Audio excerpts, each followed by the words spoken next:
The tire size comparison calculator helps engineers quickly analyze dimensional differences between two tire sizes and understand their impact on vehicle performance. This calculator has two input fields. The first field is labeled Tire Size 1, e.g. 225/60R16, where you enter your reference tire size in standard format. The second field is Tire Size 2, optional, for the comparison tire. For this demonstration, I'm entering 225/60R16 as tire size 1 and 235/55R17 as tire size 2. After clicking Calculate Tire Dimensions, the calculator provides three critical outputs. First, the diameter difference shows plus 0.55 inches, meaning the second tire is slightly larger in overall diameter.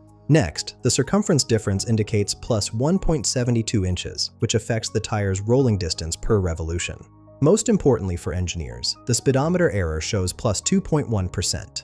This means when your speedometer reads 60 miles per hour with the new tires, your actual speed would be approximately 61.3 miles per hour.